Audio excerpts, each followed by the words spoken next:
Quando a criança é autista e ela também apresenta sintomas de desatenção ou hiperatividade, muitas pessoas pensam que a solução imediata é a Ritalina. Mas, nesses casos, a decisão sobre a medicação costuma exigir uma avaliação mais cuidadosa. O metilfenidato, que é conhecido popularmente pela Ritalina, pode funcionar bem em algumas crianças autistas, especialmente quando existe também o diagnóstico de TDAH, claro, mas a resposta ao medicamento pode ser diferente do que nós vemos em crianças com TDAH sem o autismo. E é exatamente aqui que começa uma confusão muito comum.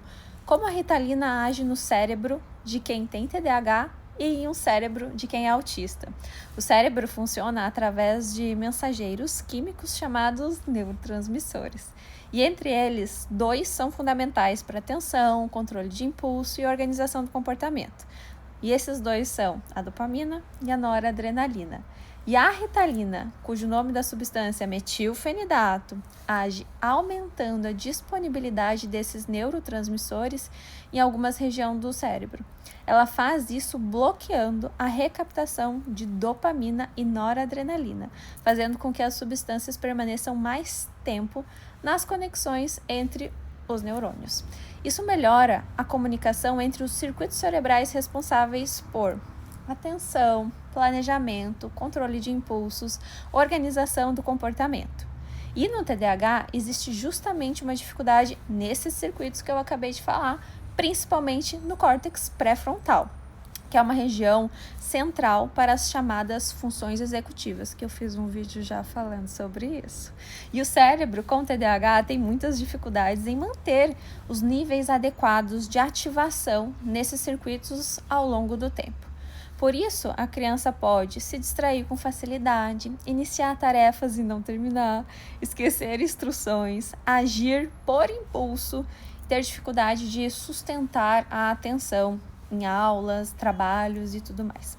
E quando o metilfenidato, a Ritalina, aumenta a disponibilidade da dopamina e noradrenalina nesses circuitos, o cérebro consegue regular melhor o foco, o controle comportamental.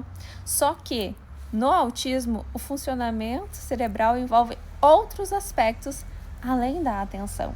No autismo, está relacionado às diferenças entre várias redes cerebrais, incluindo comunicação social, flexibilidade cognitiva, regulação emocional e o processamento sensorial. Por isso, uma criança autista também apresenta sintomas de desatenção ou hiperatividade, e é importante entender de onde esses sintomas estão vindo. Em alguns casos, ele realmente faz parte de um TDAH associado, então um autismo com TDAH. Algo relativamente comum, nesse quadro do autismo.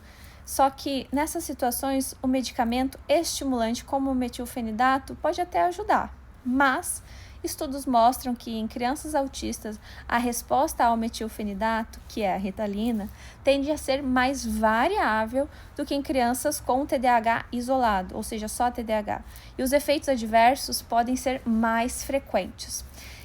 Entre os efeitos adversos que podem aparecer nesses casos estão aumento da irritabilidade, piora da ansiedade, alteração de sono, maior agitação, maior desconforto comportamental. Isso não significa que a Ritalina não possa ser usada em crianças autistas. Significa apenas que a indicação precisa ser feita com mais cautela, avaliando cuidadosamente os sintomas e acompanhando a resposta do tratamento. Porque no autismo, a dificuldade de atenção nem sempre está ligada a apenas os mesmos mecanismos que a gente vê em quem tem TDAH.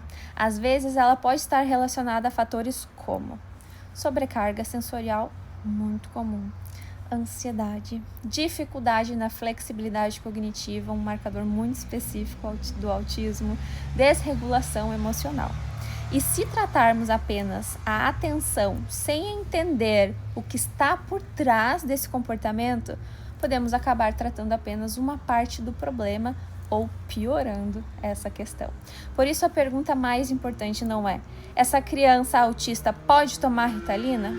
A pergunta importante é: qual é realmente a origem da desatenção dessa criança?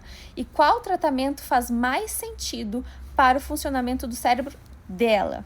Porque no autismo, quando existe TDAH associado, o tratamento pode ser parecido com o TDAH típico, mas quando os sintomas de desatenção têm outra origem, o caminho deve ser diferente. E entender essa diferença muda completamente a forma de indicar ou evitar um medicamento.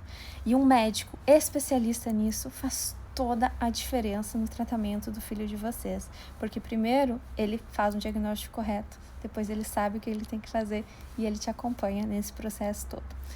Um beijo da doutora.